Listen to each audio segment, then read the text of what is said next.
Hi and welcome to the Archive of History. Imagine a city frozen in time, not by ice but by fire and ash. A place where the bread left in the oven 2,000 years ago can still be seen today, where the final moments of thousands of lives were captured in volcanic stone, where the laughter and tears of an entire civilization were preserved in a single catastrophic day. This is the story of Pompeii, a thriving Roman city at the height of its prosperity, hours before it vanished beneath the fury of Mount Vesuvius. Tonight we will walk through its streets on that last ordinary morning. We will feel the warmth of the sun on the stones of the Forum. We will hear the calls of merchants and the splash of fountains. We will step inside the homes of the wealthy and the workshops of the poor.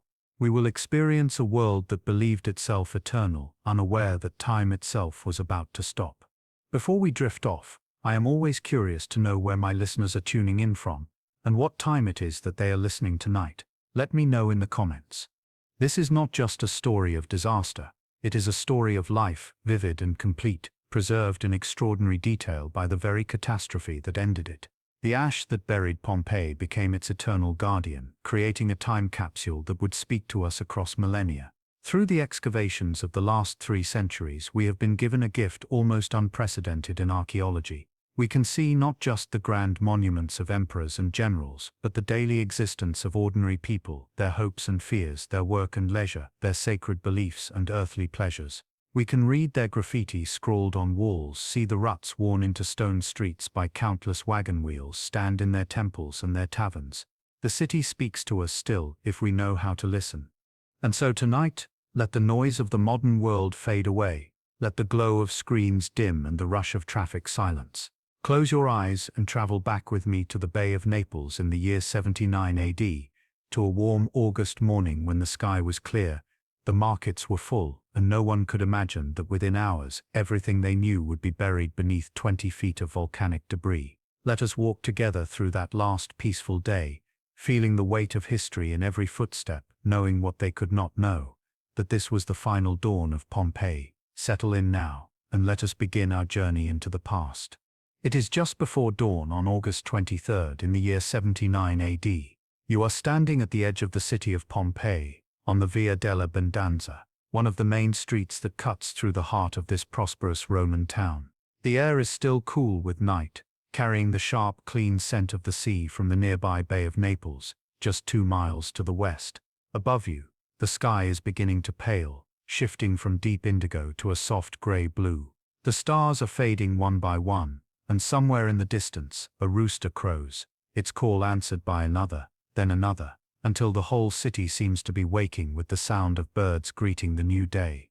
The street beneath your feet is paved with large polygonal blocks of volcanic stone, fitted together with such precision that barely a blade of grass grows between them. These stones are worn smooth by decades of use, polished by countless sandals and cartwheels, and in their surface you can see the deep parallel ruts carved by the heavy wooden wheels of delivery wagons. At intervals across the street, large stepping stones rise above the pavement, placed there deliberately to allow pedestrians to cross without stepping into the street itself, which serves as both roadway and drainage channel when the afternoon rains come. Between these stepping stones, the gaps are just wide enough for a cart's wheels to pass through, a clever piece of urban planning that keeps feet dry and commerce flowing. As the light grows stronger, you begin to make out the buildings that line the street. They are built close together, their walls rising directly from the edge of the pavement with no setback, creating a continuous facade of stuccoed stone. Many of these walls are painted in rich, warm colors, deep reds and ochre yellows, colors that will glow brilliantly once the sun rises fully. Some facades are decorated with painted panels depicting gods and heroes, advertisements for shops, or simple geometric patterns.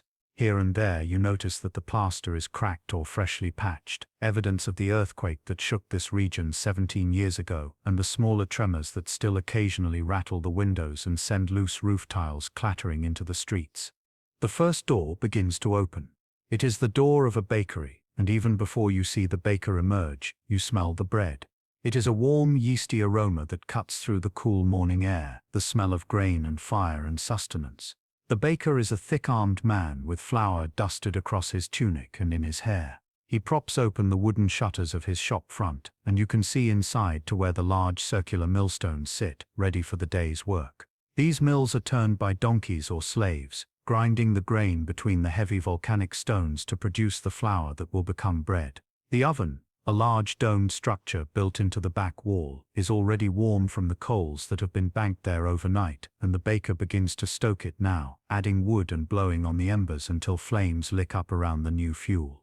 Elsewhere along the street, other shops are beginning to open. A fuller's establishment, where cloth is cleaned and processed, swings wide its doors, releasing the pungent smell of urine and sulfur, the chemicals used to clean and whiten wool. Further down, a thermopolium, a kind of ancient fast food counter, is setting out its large clay jars of prepared food, sunk into a masonry counter that faces the street. The proprietor wipes down the marble countertop and arranges cups and bowls, preparing for the workers and travelers who will stop here throughout the day for a quick meal of lentil stew, sausages, or wine mixed with honey and spices.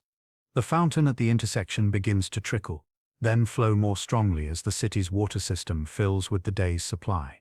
Pompeii is blessed with running water, brought by aqueduct from the mountains to the north and distributed throughout the city through a network of lead pipes to public fountains, wealthy homes, and the great public baths. This fountain, like dozens of others throughout the city, is carved from a single block of volcanic stone, its basin worn smooth by the touch of 10,000 hands dipping jars and cups into its cool water. A woman approaches now, carrying a large clay amphora balanced on her shoulder. She fills it methodically, the water splashing and echoing in the quiet street, then hoists it back to her shoulder and walks away, her sandals making soft slapping sounds on the stone pavement. The light is growing warmer now, and the eastern sky is beginning to glow with the approach of the sun. You turn to look southward, past the rooftops and the city walls, and there, dominating the landscape, rising green and peaceful in the morning light, is Mount Vesuvius. It is a beautiful mountain, its slopes covered with vineyards and farms, its peak rounded and gentle. The Romans know it as a mountain, but they do not know it as a volcano. That word, in fact, does not yet exist in their language. To them, Vesuvius is simply part of the landscape, a provider of fertile soil, a landmark visible for miles around. There have been no eruptions in living memory, no smoking or trembling beyond the occasional small earthquake that is common in this region. The mountain is as much a part of life here as the sea or the sun, and just as unremarkable in its constancy. No one looking at it this morning could imagine what it will become by tomorrow. As the sun finally breaks over the rooftops, spilling golden light down the length of the Via dell'Abbondanza, the city truly begins to wake. More doors open, more shutters swing wide, and the street fills with sound and movement. Dogs bark and chase each other between the stepping stones. A merchant leads a donkey laden with amphorae of wine toward the forum. Two men greet each other outside a tavern, clasping forearms in the Roman manner and exchanging news of the day. A slave hurries past, carrying a basket of vegetables on her head, bound for some wealthy household where the morning meal is being prepared. The city is coming alive, unfolding into another day, another turn of the great wheel of routine and expectation that has carried Pompeii forward for centuries. This is a city confident in its future, secure in its prosperity, beloved by merchants and travelers, protected by Roman law and Roman legions. This is a city that believes, as all cities do, that tomorrow will be much like today. And in this belief, on this beautiful morning of August 23rd, they are spectacularly, tragically wrong. Let us step away from the public street now, and enter the private world of a Roman home. You approach one of the larger houses on a quieter side street, a domus belonging to a wealthy merchant family. The entrance is marked by a heavy wooden door set into the wall, flanked by two small shops that the homeowner rents out to tradesmen, a common practice that turns the street-facing walls of private homes into commercial space, while keeping the inner sanctum of the house hidden from public view. The door itself is locked from the inside, but as you arrive, a slave pulls back the heavy bolt and swings it open, ready to receive the master's clients and business associates who will begin arriving within the hour. You step across the threshold, and immediately the noise of the street fades behind you. The entrance passage is narrow and deliberately designed to obscure the view of the interior from anyone passing by outside, maintaining the family's privacy. The walls here are painted with protective symbols, images of Mercury, the god of commerce, and a phallus, believed to ward off evil. After a few steps, the passage opens suddenly into the atrium, and the entire character of the space changes. You are standing in a large rectangular room, open to the sky through a central rectangular opening called the compluvium. Directly below this opening, set into the floor, is the impluvium, a shallow rectangular pool that catches rainwater and channels it into a cistern beneath the house. The morning light pours down through the compluvium, reflecting off the water in the impluvium and creating a play of light and shadow across the walls and floor. The atrium is the heart of the Roman house, a semi-public space where the master receives his clients and conducts business. The floor is paved with tiny tiles of colored stone, fitted together to create geometric patterns, a simpler version of the elaborate mosaics that decorate the more private rooms deeper in the house. The walls are covered in frescoes, painted in a style that has come to be known as the Fourth Pompeian style, though you of course would not call it that. These frescoes create elaborate architectural fantasies, painting windows and columns and distant gardens that do not actually exist, making the room feel larger and grander than its physical dimensions. Between these painted architectural elements are panels depicting mythological scenes, the judgment of Paris, the abandonment of Ariadne, Venus reclining with Mars. These are not merely decorations but declarations of education and culture, showing that the master of this house is a man of refinement who appreciates Greek mythology and the classical tradition. Around the edges of the atrium, doors lead to smaller rooms, the cubicula, bedrooms that are simple and spare. Romans do not spend much time in their bedrooms. These are places for sleeping and little else, small rooms with a bed frame, perhaps a small chest for clothing, and little other furniture. The beds themselves are low wooden frames strung with rope or leather straps to support a mattress stuffed with wool or straw. At night, the doorways to these rooms would be closed with curtains or wooden shutters, but in the morning light, they stand open, and you can see slaves inside, making the beds, shaking out blankets, sweeping the floors. Along one side of the atrium is a series of small wooden cabinets built into the wall, and in these cabinets are kept the household's most sacred treasures, the death masks of the family's ancestors. These are wax masks taken from the faces of the dead and then preserved, painted to look lifelike, and displayed here where they can watch over their descendants.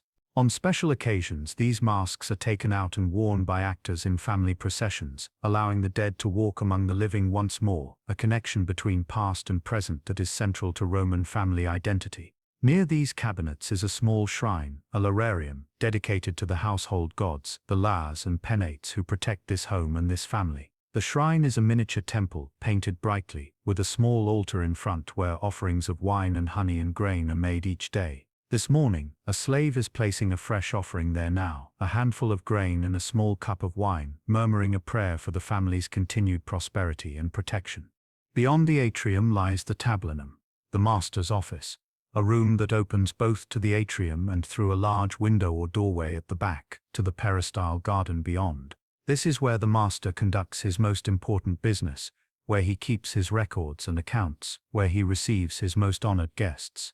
The tablinum is positioned deliberately to create a visual axis, so that anyone entering the house through the front door can see straight through the atrium, through the tablinum, and into the garden beyond, a carefully composed view that displays the wealth and taste of the household. This morning the master is already seated here, a middle-aged man in a clean white toga, reviewing wax tablets on which his accounts are recorded. He does not look up as you pass, absorbed in his calculations, his lips moving silently as he adds figures in his head. You step through the tablinum and into the peristyle, and here the house reveals its true luxury. The peristyle is a colonnaded garden court, a space open to the sky but enclosed by covered walkways supported on slender columns. In the center of this garden is a carefully cultivated green space, with flowering plants, small shrubs, and sometimes a fountain or a statue.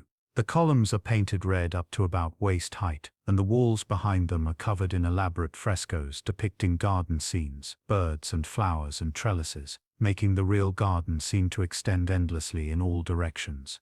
This is a space designed for leisure and contemplation, a private paradise at the heart of the urban house, insulated from the noise and dirt of the street outside. In the corners of the peristyle are more private rooms, a triclinium, the dining room, with 3 couches arranged around a small table for formal dinners, a small library or study where scrolls of literature and philosophy are kept in cylindrical containers, and perhaps a small private bath suite for the master and his family. A slave woman is sweeping the colonnade walkway, her broom making soft swishing sounds on the painted concrete floor. Another is watering the garden plants, carrying a clay jug and carefully tipping water onto the roots of each plant. The air here is cooler than in the street, shaded by the roof of the colonnade and the height of the surrounding walls, and it carries the sweet scent of flowers and the earthy smell of watered soil. You can hear the splash of water in a small fountain somewhere in the garden, a gentle, constant sound that adds to the sense of peace and removal from the outside world. This is the inner sanctum of the Roman house, a space that only family members and the most honored guests are allowed to see, and standing here you understand why. It is a statement of arrival, a declaration that the owner has achieved the success and security necessary to create this private world within the larger world of the city. But not all Pompeians live in such splendor. If you leave this wealthy domus and walk back toward the poorer quarters of the city, near the walls or in the blocks between the great public buildings, you find a very different kind of dwelling. Here many people live in insulae, multi-story apartment buildings not unlike modern apartments, though far more basic. The ground floors of these buildings are often shops or workshops, and above them are small cramped living quarters reached by external wooden staircases. These apartments consist of 1 or 2 rooms with small windows high on the walls to provide light and air.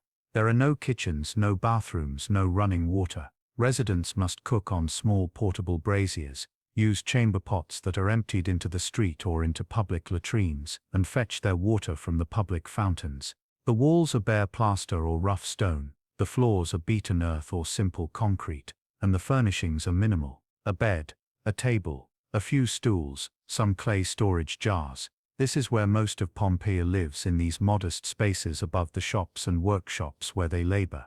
Yet even here, even in these humble dwellings, there is life and community.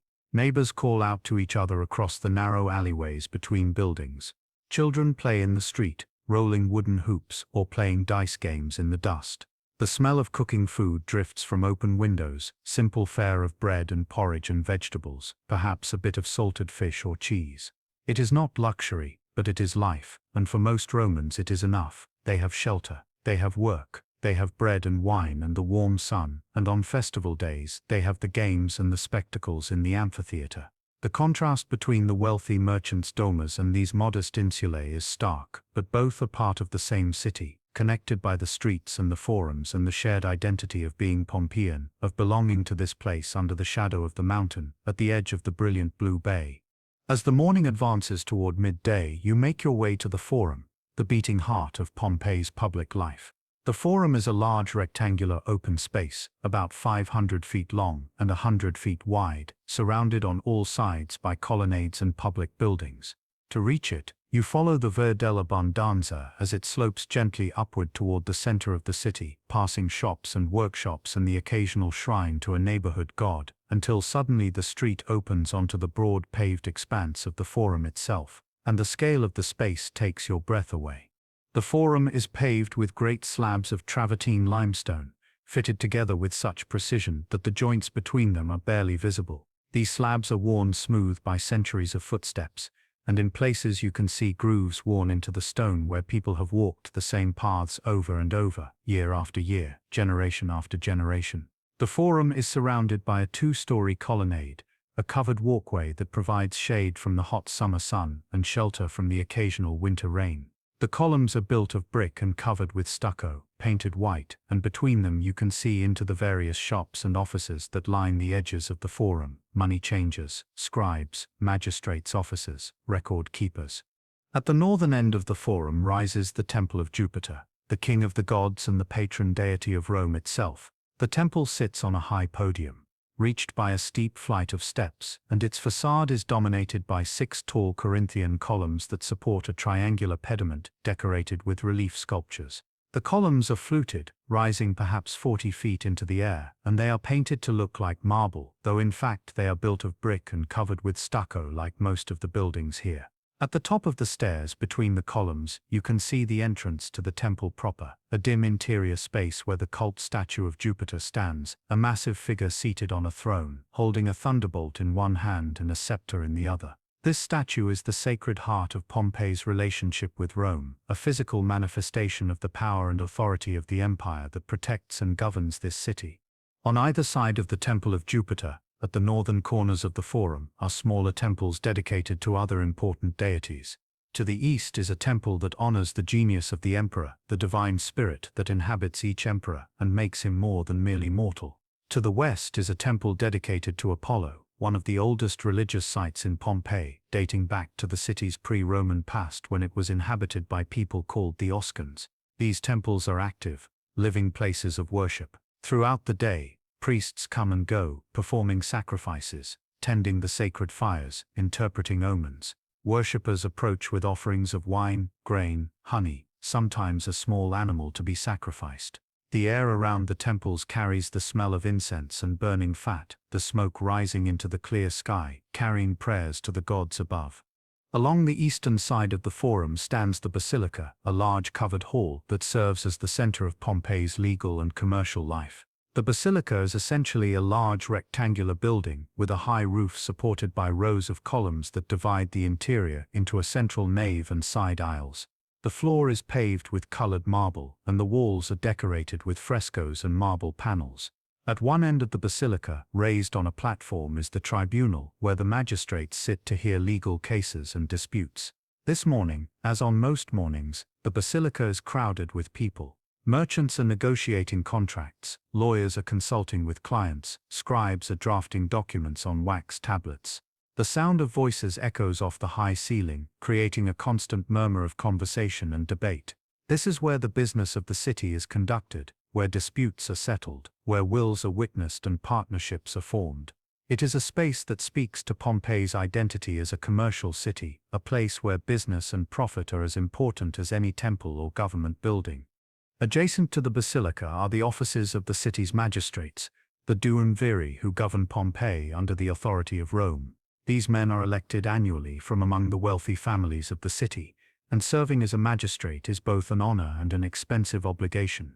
During their term of office, magistrates are expected to fund public works, games, and festivals from their own wealth, a system that ensures that political power and civic generosity are intertwined. The magistrates' offices are simple rectangular rooms with stone benches along the walls where clients and petitioners wait to be seen. The walls are covered with painted plaster, and on one wall is a painted notice board where official announcements and decrees are posted. You can see several people waiting here now, some standing, some sitting, all with the patient resignation of those who have business with government and know that such things take time. Along the western side of the forum are more shops and offices, but also something more unusual, the Macellum, the city's main food market. The Macellum is a covered courtyard surrounded by small shops and stalls where butchers, fishmongers, and other food sellers display their wares. In the center of the courtyard is a circular fountain, and fish are kept alive in basins around its edge, ready to be selected and prepared fresh for the buyer. This morning the Macellum is busy with activity. Housewives and slaves are moving from stall to stall, examining the produce, haggling over prices, filling their baskets with the ingredients for the day's meals. The butcher's stall displays cuts of pork and lamb, hung from hooks and covered with cloth to keep off the flies. The fishmonger has laid out his catch on a bed of seaweed, mullet, sea bass, octopus, and other creatures of the Mediterranean, their scales still gleaming, their eyes still bright.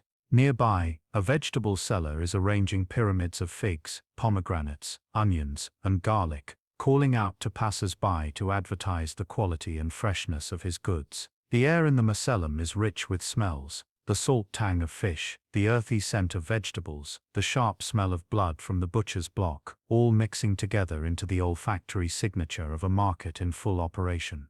At the southern end of the forum, opposite the Temple of Jupiter, are 3 large rooms that serve as municipal offices and public archives. These are the Comitium, where elections are held, and the Tabularium, where the city's records are kept on wax tablets and papyrus scrolls. Standing outside these buildings are election posters, painted directly on the white plastered walls in red and black letters. These posters endorse various candidates for upcoming local elections, praising their virtue, their generosity, their suitability for office. Some are official notices, commissioned by the candidates themselves or their political allies. Others are graffiti, unofficial endorsements scrawled by supporters or satirical comments by opponents. Reading these walls is like eavesdropping on the political life of the city, a conversation carried out in paint and plaster that will be painted over and renewed with each new election cycle.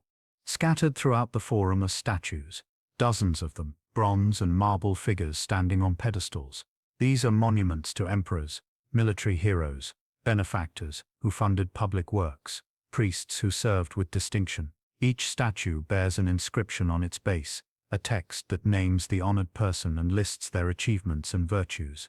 These statues turn the forum into a kind of outdoor museum of civic pride, a space where the city's history and values are literally carved in stone and cast in bronze, visible to everyone who passes through. Standing here in the forum, surrounded by temples and government buildings, by markets and monuments, you are standing at the intersection of everything that makes Pompeii a city: religion and commerce, law and politics, collective memory and individual ambition. This is the space where private life becomes public, where the individual citizen is subsumed into the larger identity of the community. And on this bright morning in August, it is crowded with Pompeians going about their daily business, arguing and gossiping, buying and selling, praying and plotting, entirely unaware that all of this, every stone and statue and painted wall, will soon be buried under ash and forgotten for nearly 2,000 years. Away from the grand public spaces of the forum, down the side streets and in the commercial districts near the city gates, Pompeii reveals another face of its identity: the workshops and industries that drive its economy and give employment to the majority of its citizens. Let us walk now through these working neighborhoods and observe the labor that sustains this city, the crafts and trades that transform raw materials into finished goods and fill the shops with products to be sold throughout the region. One of the most common and essential businesses in Pompeii is the fullery, the ancient equivalent of a dry cleaner and textile processor. You approach one such fullery, identifiable by the distinctive smell that emanates from it, a sharp ammoniacal odor that assaults your nose from half a block away. The fullery is a multi-room workshop built around a small courtyard. In the first room, large clay vats are set into the floor, each about waist deep and wide enough for a man to stand in. These are the fulling vats, and inside them, workers are treading on cloth, their tunics hiked up above their knees, their legs stained with the liquids they stand in. They hold onto a railing mounted on the wall for balance and march in place, hour after hour, their feet kneading and pressing the fabric beneath them. The liquid in these vats is a mixture of water, urine, and fuller's earth, a type of clay that absorbs oils and dirt from the fabric. The urine collected from public latrines throughout the city, and sometimes even from large clay jars placed outside the fullery for the purpose, provides alkali that helps clean and whiten the cloth. It is hard, unglamorous work, performed by slaves and the poorest free workers, but it is absolutely essential to the textile industry. Beyond the treading vats is a second courtyard where the cleaned cloth is hung to dry on long poles stretched between the walls. Once dry, the cloth must be finished, a process that involves brushing it with thistles to raise a soft nap on the surface and then shearing the nap evenly with large iron scissors. The result is fabric that is clean, soft, and even in texture, suitable for making into togas, tunics, and other garments. Some fullers also dye cloth, using large kettles to heat water containing various dyestuffs: murex shells for purple, madder root for red, woad for blue. The courtyard of a fullery that does dyeing is often a riot of color, with cloth hanging in brilliant shades, dripping and drying in the sun. The fuller himself, the business owner, oversees all this work from a small office where he keeps his accounts and meets with customers. He is typically a freedman, a former slave who earned or bought his freedom and used his savings to establish this business, and he is proud of his trade despite its unglamorous nature. On the street outside his shop, he has commissioned a painted frieze showing the various stages of the fulling process, a kind of advertisement and declaration of expertise. Nearby is a bakery, and here the dominant sound is not the slapping of feet on wet cloth, but the grinding of stone on stone. The bakery is built around a series of large millstones, each consisting of two parts: a lower conical stone fixed to the floor and an upper hourglass-shaped stone that fits over it like a saddle. These mills are turned by a donkey or a slave, walking in endless circles, pushing on a wooden beam that extends from the upper stone. As the upper stone rotates, grain is poured into the top opening, and it falls down between the two stones where it is ground into flour. The flour emerges from the bottom and is collected in a trough. The work is monotonous and exhausting, and the animals and workers who perform it are covered in fine white dust that settles on their skin and in their lungs. Once the flour is ground, it is mixed with water, salt, and sometimes a bit of sourdough starter to create dough. This is kneaded by hand on a large wooden table, a physical labor that requires strength and stamina, then formed into round loaves and placed in the oven. The oven is the heart of the bakery, a large domed structure built of brick and clay, heated by a wood fire built directly on the oven floor. When the oven is hot enough, the baker uses a long wooden tool to rake out the burning wood and embers, leaving only the hot bricks. The loaves are then placed directly on the brick floor, and a heavy wooden door is closed to trap the heat. Inside, the bread bakes quickly, developing a thick crust and a soft interior. The baker judges the doneness by experience, by the color of the crust and the smell of the baking bread. When he opens the door and pulls out the loaves, the aroma that fills the street is irresistible, and passers-by often stop to buy a loaf fresh from the oven. The bread is sold by weight, and each loaf is marked with the baker's seal, stamped into the dough before baking, a guarantee of quality and origin. In Pompeii, bread is not a luxury but a necessity, the foundation of every meal for rich and poor alike, and the bakers who produce it hold an important place in the city's economy and daily life. Another essential trade is that of the garum maker, producer of the fish sauce that is the defining flavor of Roman cuisine. Garum is made from small fish, usually anchovies or mackerel, mixed with salt and left to ferment in large clay vats under the sun. The process takes weeks or even months, during which the fish decompose and liquefy, creating a dark, pungent liquid rich in umami flavor. The smell of a garum workshop is overwhelming, a combination of rotting fish, salt, and fermentation that can be detected from blocks away. Yet the final product is prized throughout the Roman world, used as a condiment, a cooking ingredient, and even a medicine. High-quality garum, made with the finest fish and fermented with care, can be extraordinarily expensive, rivaling wine in cost and prestige. The garum makers of Pompeii and the nearby coastal cities supply this product to markets throughout Italy and beyond, shipping it in distinctive clay amphorae sealed with wax or pitch. In the residential areas, smaller workshops serve more local needs. There are carpenters building furniture and doors, blacksmiths forging tools and nails, potters throwing clay vessels on wheels and firing them in kilns. There are jewelers working with gold and silver, creating rings and bracelets and fibula, the brooches used to fasten clothing. There are shoemakers cutting and stitching leather, and tent makers sewing heavy cloth for awnings and sails. Each of these workshops is typically a single room or two, open to the street, where the craftsman works surrounded by his tools and materials while customers watch and wait. The relationship between maker and buyer is direct and personal. You can watch your sandals being cut and stitched, your ring being hammered and polished, your furniture being assembled. This immediacy is part of the character of ancient commerce, a world where most goods are custom-made rather than mass-produced, where quality is judged by eye and hand, where reputation is built one satisfied customer at a time. And then there are the establishments that serve more physical needs and pleasures. Along the side streets, marked with painted signs and symbols, are the brothels of Pompeii. These are small buildings, often with a row of tiny cubicles, each containing nothing but a stone bed with a thin mattress.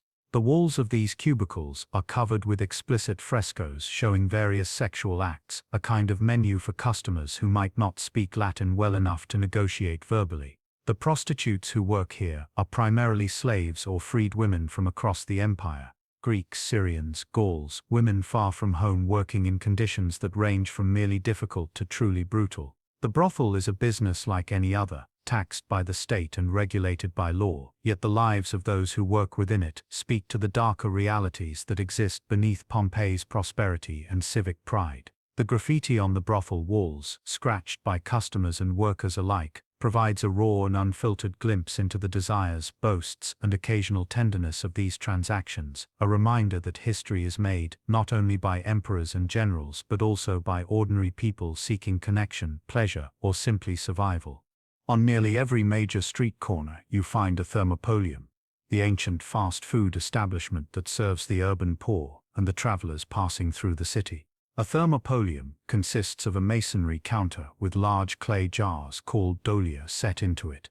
These jars contain prepared foods, lentil stew, chickpea soup, boiled eggs, sausages, and other simple fare that can be served quickly and eaten standing or carried away. Behind the counter, the proprietor ladles out portions and accepts payment, usually just a few bronze coins for a meal that will fill the belly if not delight the palate. Some thermopolia also serve wine, mixed with water and sometimes flavored with honey or herbs, and these become social gathering places where men stop to drink and talk before continuing on their way. The walls of thermopolia are often decorated with painted scenes of the food and drink on offer and with painted numbers showing prices, making these establishments accessible even to those who cannot read. All of this work, all of these trades and crafts and services, are what make Pompeii function as a city. The Forum may be the symbolic heart, but these workshops and shops are the circulatory system, moving goods and services through the urban body, providing employment and income, creating the material culture that defines Roman life. Standing here in this working neighborhood, you are surrounded by the sounds of labor, the grinding of millstones, the hammering of blacksmiths, the chatter of commerce. You are surrounded by the smells of industry, baking bread, fermenting fish sauce, dyed wool drying in the sun. This is not the monumental Rome of the history books, but it is the real Rome, the lived experience of the vast majority of people in the empire, and Pompeii preserves it with extraordinary completeness. Every shop, every tool, every painted advertisement is a window into the daily economic life of the ancient world, a life that will continue unchanged until tomorrow afternoon, when the mountain behind you begins to tear itself apart. As the afternoon sun climbs toward its zenith and the heat of the day intensifies, the people of Pompeii begin to turn their thoughts toward the place where Romans of all classes come together in shared ritual and pleasure, the public baths. Let us follow them now to the Stabian Baths, one of the oldest and most elaborate bathing complexes in the city, located not far from the Forum at the intersection of two major streets. The baths are easily identifiable by the steady stream of people entering and leaving, carrying small bags containing their bathing supplies, a strigil for scraping oil and dirt from the skin, a bottle of olive oil, perhaps a change of clothes or a towel. You pay your small entrance fee to the attendant, just a few copper coins, and step through the entrance into a different world. The first space you encounter is the apoditorium, the changing room. This is a rectangular chamber with stone benches along the walls and shelves above them, where bathers leave their clothes and belongings. The walls are painted with frescoes, and the ceiling is vaulted and decorated with stucco reliefs. Light comes from high windows and from oil lamps burning in niches in the walls. The room is crowded with men in various states of undress, some just arriving and removing their tunics, others returning from the baths and dressing themselves, still others sitting on the benches, chatting with friends while they decide whether to enter the hot rooms or the cold plunge. There is a slave attendant here whose job is to watch over the belongings left on the shelves, though theft is not uncommon, and wise bathers bring only what they are willing to risk losing.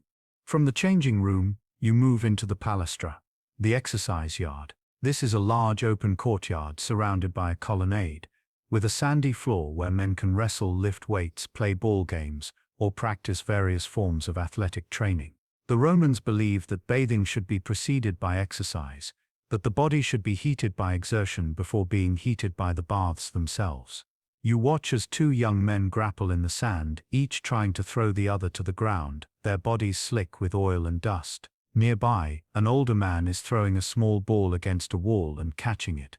A simple game that nonetheless requires coordination and quick reflexes. Others are simply stretching or walking around the perimeter of the palastra, warming up their muscles in preparation for the baths to come. The afternoon sun beats down on the open courtyard, and the heat is intense, but the colonnade provides shade for those who wish to watch or rest.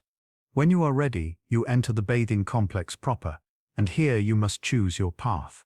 The Stabian Baths, like most large public baths, contain separate sections for men and women, each with its own complete sequence of bathing rooms. You enter the men's section and begin the traditional progression through the heated rooms. The first stop is the tepidarium, the warm room. This is a moderate temperature chamber, designed to allow your body to adjust gradually to the heat. The tepidarium is heated by a hypocaust, a Roman innovation that is one of the most sophisticated pieces of engineering in the ancient world. Beneath the floor, which is suspended on short pillars, is a hollow space through which hot air from a furnace circulates. This hot air rises through the floor, warming it to a comfortable temperature, and then continues up through hollow clay pipes built into the walls, warming them as well.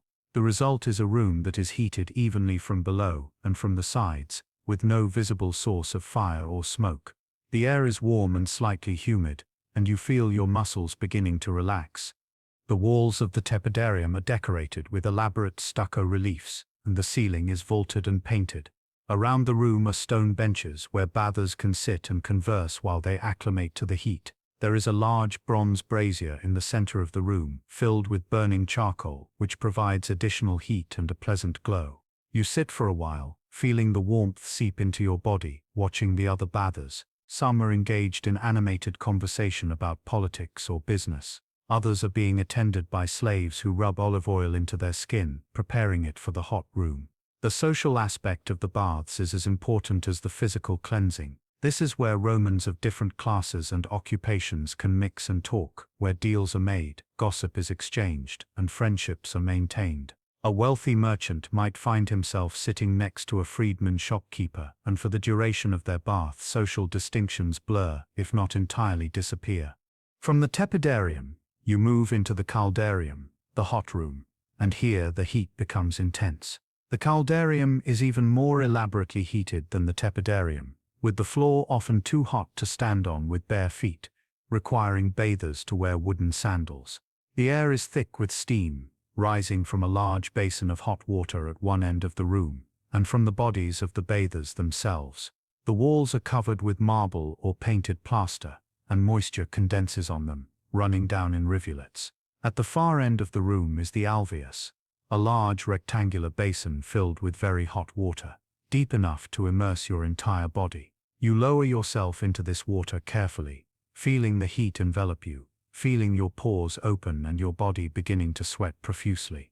This is the moment of intense purification, when all the dirt and toxins of daily life are believed to be sweated out through the skin. After a time in the hot water, you climb out and sit or lie on a bench while a slave or a fellow bather uses a strigil to scrape your oiled skin. The strigil is a curved metal implement, shaped like a shallow spoon, designed to scrape away the oil, sweat, and accumulated dirt. The process is methodical. Each part of the body is oiled, allowed to absorb the heat, then scraped clean. The scrapings, a mixture of oil and dirt and dead skin, fall to the floor where they are swept away by attendants.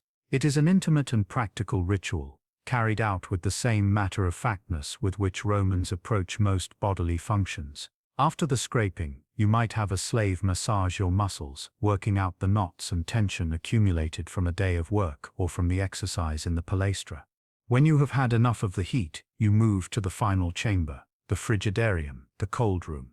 This is an unheated chamber, containing a large pool of cold water, fed by the city's aqueduct system. The shock of moving from the intense heat of the coldarium into the cool air of the frigidarium is bracing and invigorating. You plunge into the cold pool, gasping as the icy water closes over your head, feeling your blood vessels constrict, your skin tightening, your heartbeat quickening. You swim a few strokes, splash water on your face, then climb out, feeling cleansed and renewed. Some Romans believe this alternation between hot and cold is essential for health, that it strengthens the body and prevents disease. Whether or not this is true, it certainly feels invigorating, and you emerge from the baths feeling more alive than when you entered. Back in the changing room, you dry yourself with a length of linen cloth and put on your tunic. Your skin feels clean and soft, your muscles relaxed, your mind clear. You might linger for a while in the palastra or in the areas near the baths where vendors sell snacks and drinks, cups of wine, pieces of fruit, honey cakes. The afternoon is passing, and the baths are growing more crowded as more people arrive after finishing their day's work. The baths will remain open until evening, lit by oil lamps once the sun sets, a place of light and warmth and social connection even after dark. For many Romans, especially those who live in small cramped apartments without cooking facilities or private bathing areas, The public baths are an essential part of daily life, providing not just cleanliness but also leisure, social interaction, and a sense of participation in the civic culture of the city.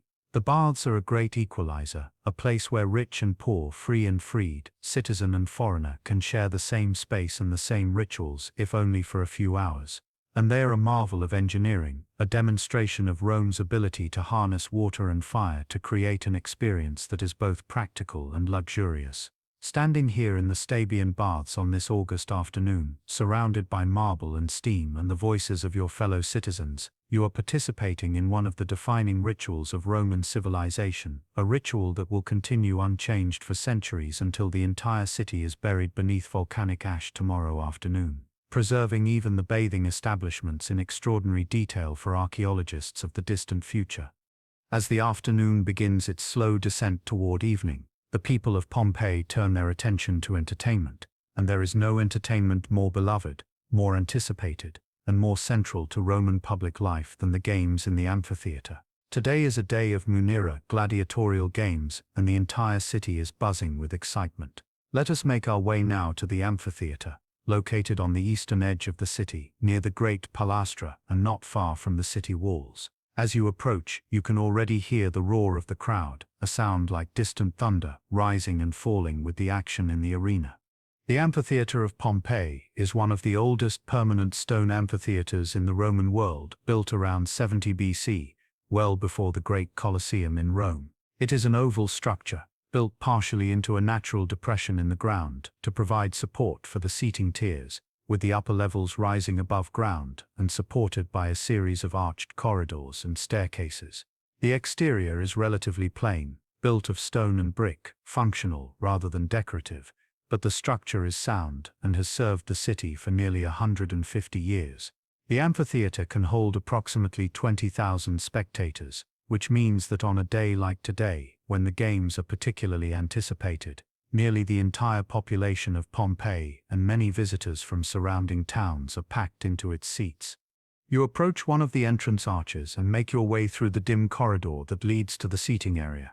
The corridors are crowded with people pushing and jostling, vendors selling snacks and drinks, pickpockets working the crowd, children darting between adults' legs. The smell is intense, a mixture of unwashed bodies, cooking food, and the faint underlying scent of blood and animal waste from the arena itself. As you emerge from the corridor into the seating area, the full scale of the amphitheater becomes apparent. The arena floor is far below, an oval of sand approximately 200 feet long and 100 feet wide, surrounded by a high wall to protect the spectators from the action below. Rising above this wall are the seats, arranged in 3 distinct tiers corresponding to social class. The lowest tier, the Amata Cava, consists of large stone seats with backs reserved for the elite of Pompeii, the magistrates, the priests, the wealthy merchants and landowners. These seats are the closest to the action and offer the best view. Above them is the Media Cava, stone benches without backs where the bulk of the free citizenry sits, and at the very top, in the cheapest and most crowded section, is the Summa Cava, wooden seats reserved for women, children and the poorest freemen. Slaves are allowed to watch, but they must stand in the uppermost aisles, behind the seated spectators. The seating arrangement is a physical manifestation of Pompeii's social hierarchy, a reminder that even in entertainment one's place in society is clearly defined and visible to all. You find a seat in the Media Cava and settle in.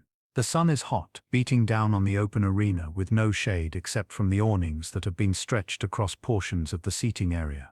Below, on the arena floor, the games are about to begin. The sand has been raked smooth and is blindingly white in the afternoon sun. At either end of the oval are large wooden gates that lead to underground chambers where the gladiators and animals are kept. The games today have been sponsored by a wealthy citizen seeking election to public office, a common practice in Roman politics.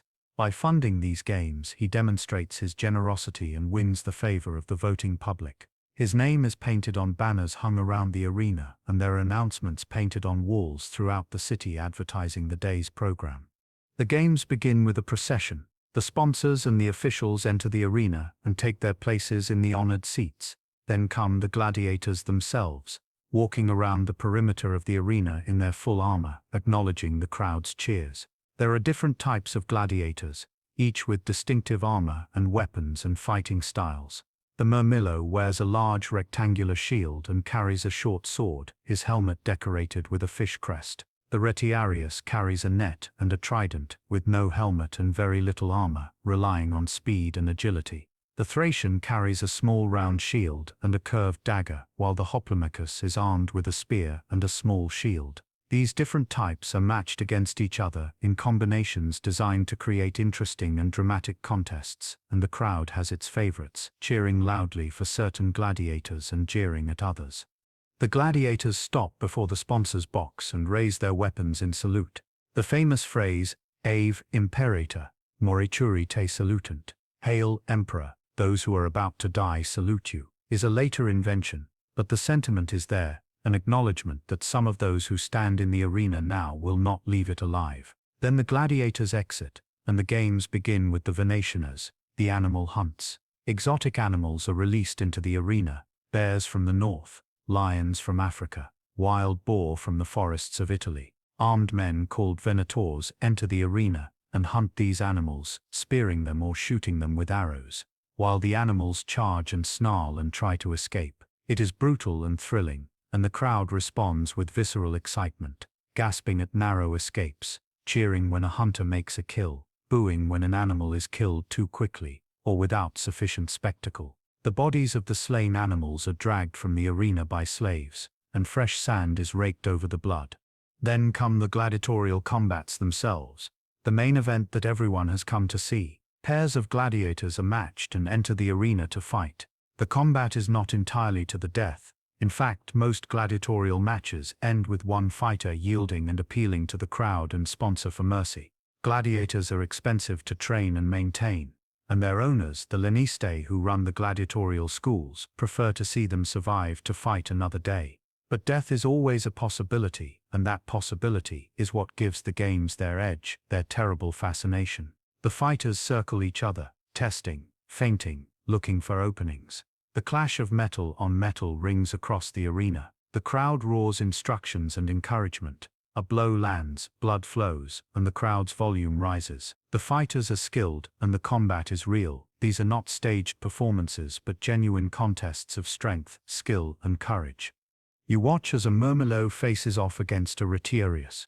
The Retiarius is light and fast, dancing away from his opponent's shield, trying to entangle him with the net. The Murmillo is patient and defensive, protecting himself with his large shield, waiting for an opportunity to close in with his sword. They circle, they clash, they separate. The Retiarius throws his net, and the Murmillo dodges. The crowd is on its feet, screaming. Then the Murmillo makes a sudden lunge, getting inside the Retiarius's reach, and his sword finds its mark, slashing across his opponent's thigh. The Retiarius staggers, blood pouring from the wound, and falls to one knee. He drops his trident and raises one finger, the signal of surrender. The Murmillo steps back, not striking the killing blow, and turns to the sponsor's box, awaiting the decision. The sponsor looks to the crowd, gauging their sentiment. The people are on their feet, some shouting and gesturing with their thumbs. The meaning of the thumb gesture has been debated by scholars for centuries. But what matters is the sponsor's decision, and today he is merciful. The wounded Retiarius will be allowed to live, to be carried from the arena and treated by doctors, to fight again another day. The crowd cheers and boos in equal measure, some pleased by the mercy, others disappointed by the lack of death. More combats follow. And as the afternoon wears on, the heat and the blood and the constant stimulation begin to wear on the crowd. Some people leave, others doze in their seats. Children complain and are shushed by parents. The amphitheater is not just a place of entertainment, but a social gathering place. And between combats, people talk with their neighbors, share food and drink, place bets on upcoming fights. Graffiti is everywhere in the amphitheater, carved and painted on the walls of the corridors and on the seats themselves. He Adus, the Thracian, makes the girls sigh, reads one inscription. Another proclaims, I fought here and won. These graffiti are the voices of ancient spectators, their enthusiasms and rivalries and crushes, preserved in stone for us to read 2,000 years later. The amphitheater is also the site of Pompeii's most notorious historical event, at least before tomorrow's eruption. In the year 59 AD, Just 20 years before our current day, a riot broke out during the games between Pompeian spectators and visitors from the rival city of Nuceria. The violence began with insults and escalated to stone throwing and then to weapons, and by the time the fighting ended, many were dead and injured. The Roman Senate in Rome was so outraged by this breach of public order that they banned all gladiatorial games in Pompeii for 10 years. The ban was eventually lifted, but the riot remains a dark moment in the city's history, commemorated in graffiti and remembered in stories told by those who witnessed it or lost loved ones in the violence. As the last combat of the day concludes and the sun begins its descent toward the western horizon, the crowd starts to file out of the amphitheater, streaming through the narrow corridors and out into the streets of the city. The conversations are animated, rehashing the day's best moments, arguing about questionable decisions by the sponsors, praising favorite gladiators. Tomorrow there will be more graffiti on the city walls, more discussions in the forum, more bets placed on upcoming games. For the people of Pompeii, the games are not just entertainment but a fundamental part of their culture, a space where social bonds are reinforced, where civic pride is displayed, where the values of courage and skill and Roman virtus are celebrated in blood and sand. And though we who live in a different time may find the violence disturbing, we must understand it in its context. This is a society that values strength, that conquers through military might, that sees the world in terms of winners and losers, victors and vanquished. The amphitheater is where these values are made concrete and visible, where the theories of Roman ideology become flesh and blood. And tonight, as you leave the amphitheater and walk back through the streets of Pompeii toward whatever home awaits you, you carry with you the memories of what you have witnessed, the excitement and the horror, the communal thrill of shared spectacle. Tomorrow the mountain will erupt and all of this will end, but today the games continue, the crowd roars and life in Pompeii goes on as it always has, eternal and unchanging, or so it seems. As evening approaches and the shadows begin to lengthen across the streets of Pompeii, let us turn our attention to the spiritual life of this city, to the temples and shrines and household altars where the people seek the favor of the gods and attempt to divine the future. Religion in Pompeii, as throughout the Roman world, is not a matter of private belief, but of public ritual and civic duty. The gods are real presences in daily life, forces that must be honored and appeased, powers that can bring fortune or disaster depending on whether they are properly worshipped. Every public building, every home, every significant space has its religious dimension, and as we walk through the city in these final hours before catastrophe, we can observe the many ways that the sacred interpenetrates the mundane. We have already seen the great temple of Jupiter that dominates the northern end of the forum. But there are many other temples scattered throughout the city, each dedicated to a different deity or cult. Near the theater district stands the Temple of Isis, and this temple is particularly interesting because it represents the growing influence of foreign religions in the Roman world. Isis is an Egyptian goddess, and her worship has spread throughout the Mediterranean, attracting followers with its promise of personal salvation and mystical initiation. The temple is smaller than the great state temples but exquisitely decorated. You enter through a columned portico into a small courtyard where an altar stands. Beyond this is the temple proper, a small building raised on a platform. Inside, the cult statue of Isis is kept in a dim inner chamber, and only the priests are allowed to enter. The walls of the temple complex are painted with scenes from Egyptian mythology, hieroglyphics that few in Pompeii can read but which add to the exotic mystique of the cult. In the corner of the courtyard is a small underground chamber where water from the Nile, or water believed to be from the Nile, is kept for ritual purification. The priests of Isis, dressed in white linen robes with shaved heads, move through the temple performing their daily rituals, and worshippers come to make offerings and pray for healing, protection, or insight into the divine will. Near the forum stands the Temple of Apollo, one of the oldest temples in the city. Apollo is the god of prophecy, music, healing, and the sun, and he has been worshipped in Pompeii since before the Romans conquered the city. The temple sits in its own large colonnaded courtyard, separate from the main forum, but connected to it by a side entrance. The courtyard is paved and contains several statues of gods and heroes, Apollo himself with his bow, Diana the huntress, and others. The temple building is raised on a high podium, and its facade is decorated with Corinthian columns. Inside, the cult statue stands in the semi-darkness, illuminated only by the light that filters through the doorway and by the flames of oil lamps. Worshippers approach the temple steps and make their offerings at the altar that stands before the temple: bowls of wine, cakes of grain, incense burned in small bronze burners. The priests accept these offerings and perform the sacrifices, interpreting the omens in the smoke and flames, reading the will of the god in the entrails of sacrificed animals. But religious observance in Pompeii is not confined to the great temples. Every neighborhood has its small shrines, every crossroads its compatum, where offerings are made to the lares compators, the guardian spirits of the intersection. These shrines are simple affairs, often just a painted niche in a wall or a small stone altar, but they are tended carefully by the people who live nearby. You might see a woman stopping at a neighborhood shrine to leave a few flowers or a bit of food, murmuring a prayer for the health of her children or the success of her husband's business. These small acts of devotion are as important as the grand sacrifices in the forum temples, perhaps more so, because they reflect the intimate relationship between the people and the divine forces that surround them. Inside every home, no matter how humble, is a lararium, a household shrine dedicated to the protective spirits of the family.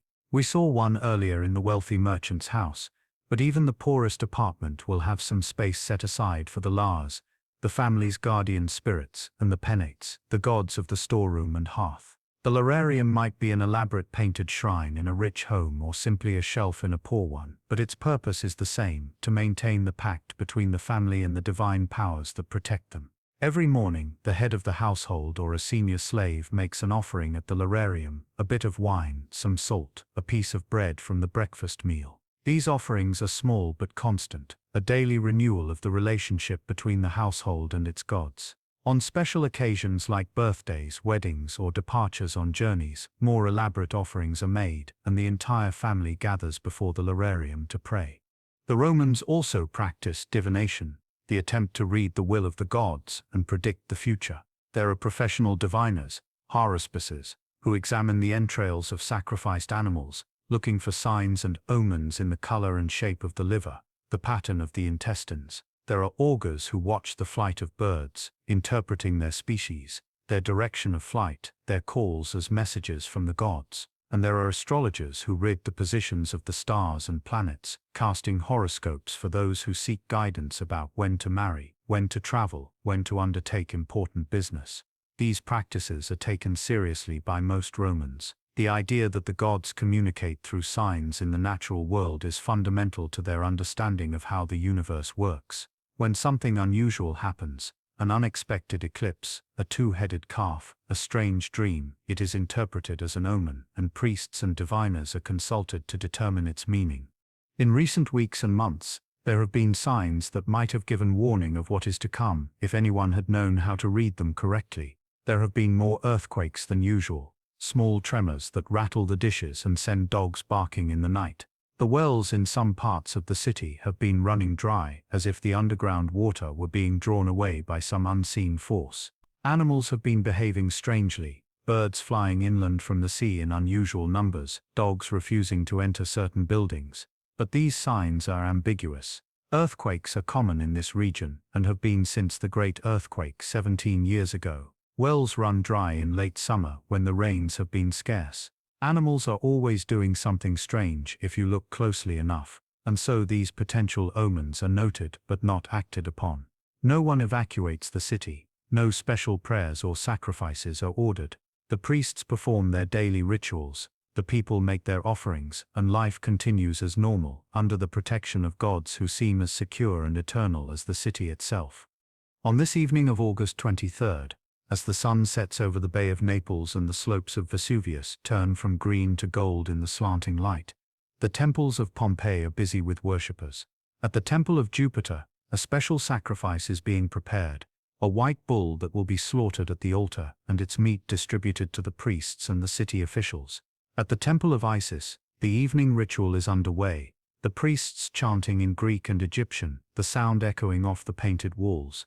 In homes throughout the city, lamps are being lit at the household lararia, and families are gathering to make their evening offerings.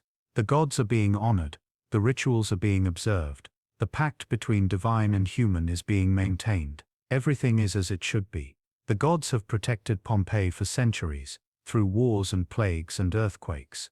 There is no reason to think that tonight will be any different from any other night. that tomorrow will bring anything but another day of work and worship, commerce and conversation, the eternal rhythm of life in a Roman city under divine protection. And so the people of Pompeii pray and sacrifice and go about their religious duties with confidence and faith, unaware that no amount of prayer or sacrifice will protect them from what the mountain is about to unleash, that their gods are powerless or unwilling to intervene, that by this time tomorrow the temples will be empty and silent, the altars cold, the cult statues buried under ash, and the only offerings will be made by archaeologists 2 millennia hence, who will stand in these ruins and wonder at the faith of those who worshipped here, and mourn the tragedy of their misplaced trust. Night is falling now over Pompeii, and the city begins to take on a different character. The intense heat of the day gives way to cooler air drifting in from the sea. The shadows deepen between the buildings, and the streets that were so busy with commerce and traffic during the day grow quieter, though they do not become entirely silent. This is the time when families gather for the evening meal, when the work of the day ends and the rhythms of domestic life take over. Let us enter one of the wealthier homes and observe the ritual of the cena, the main meal of the Roman day, which begins as the last light fades from the sky.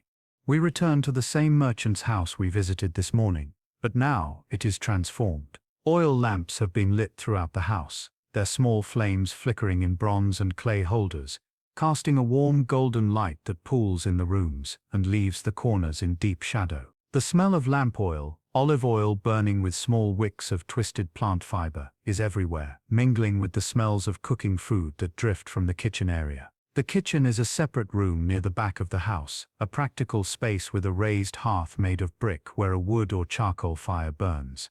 There are no chimneys. The smoke finds its way out through the windows and doorway, leaving the walls and ceiling blackened with soot. The cook, a slave who has been with the household for years and holds a position of some authority among the domestic staff, is overseeing the final preparations for tonight's meal. The menu for this evening is typical of a prosperous but not extravagant household. There will be 3 courses, following the Roman custom. The first course, the gustatio, consists of appetizers designed to stimulate the appetite. Olives preserved in brine, slices of hard-boiled egg garnished with a sauce made from garum and herbs, small pieces of cheese, and thin slices of cured sausage. These are arranged on a serving platter and will be brought out with cups of mulsum wine mixed with honey, sweet and warming. The main course, the prima mensa, is more substantial. Tonight there will be fish, red mullet caught this morning in the bay and grilled over the charcoal fire, their skin crispy and their flesh tender and flaking. There will also be a roasted chicken, stuffed with bread and herbs and cooked until the skin is golden. Accompanying these will be vegetables, beets boiled and dressed with olive oil and vinegar, lentils cooked with onions and garlic, and fresh bread from the bakery we visited this morning. The final course, the secunda mensa, is fruit and nuts, figs both fresh and dried, grapes, pomegranates split open to reveal their glistening seeds, almonds and walnuts still in their shells. Everything is prepared simply, but with care, using the finest ingredients the household can afford, and flavored with the garum that is ubiquitous in Roman cooking, that fermented fish sauce that adds a deep umami richness to almost every dish. The family gathers in the triclinium, the dining room that opens off the peristyle garden. This room is specifically designed for the Roman manner of dining, which involves reclining rather than sitting. 3 couches are arranged in a U-shape around a low central table. Each couch is wide enough for 3 people to recline, leaning on their left elbows and reaching for food with their right hands. The couches are padded and covered with cushions and blankets, making them comfortable for the hours that the meal may last. The walls of the triclinium are painted with elaborate frescoes showing scenes of feasting and celebration, of gods and mortals enjoying the pleasures of wine and food. The floor is covered with a mosaic, a famous one in this particular house, showing a dog on a chain with the words cave canem, beware of the dog, a warning to visitors and a source of pride for the homeowner. The master of the house reclines on the central couch, the place of honor, with his wife beside him. In earlier Roman times, women would sit rather than recline while men ate, but by this period the custom has relaxed and wealthy women recline alongside their husbands, though there are still some traditional families who maintain the older practice. On the other couches recline several guests, a business associate of the master, invited to discuss a possible partnership in a shipping venture, and a young man who is the son of another wealthy family, brought along by his father to learn how such business dinners are conducted. The atmosphere is relaxed but not rowdy. This is not a banquet with dozens of guests and entertainment, but an intimate family meal with a few additions, the kind of evening that happens several times a week in households like this one. The slaves bring in the first course, placing the platters on the low table and pouring the honeyed wine into cups. The diners reach out and take what they want, eating with their fingers, occasionally wiping their hands on pieces of bread or on napkins provided for the purpose. The conversation is light at first. Comments on the quality of the olives, a story about something funny that happened in the forum earlier today. As the wine flows and the appetizers are consumed, the conversation deepens. The merchant and his business associate begin to discuss their proposed partnership, talking about shipping routes and cargo manifests, about the risks of pirates and storms, about the potential profits if all goes well. The young man listens carefully, learning the vocabulary and the thinking of men who make their living from trade. The wife occasionally contributes a comment or observation, her role in the household giving her knowledge of accounts and finances that many men would be surprised to learn their wives possess. The main course arrives, and the conversation pauses as everyone admires the fish and the chicken, the presentation and the smell. The cook receives compliments relayed through a serving slave, and there is a brief discussion of where the fish was caught and which market stall has the best chickens. As they eat, the talk turns to politics. There is an election coming up for the position of edil, and several candidates are vying for votes. The merchant has his preferences and is planning to support one candidate with a financial contribution, hoping to gain favor and access should the man win. Politics in Pompeii is intimate and transactional, a matter of personal relationships and mutual obligations rather than abstract principles. Everyone at the table knows everyone else who matters in the city, and political decisions are often made over dinners like this one, in private homes rather than in public forums.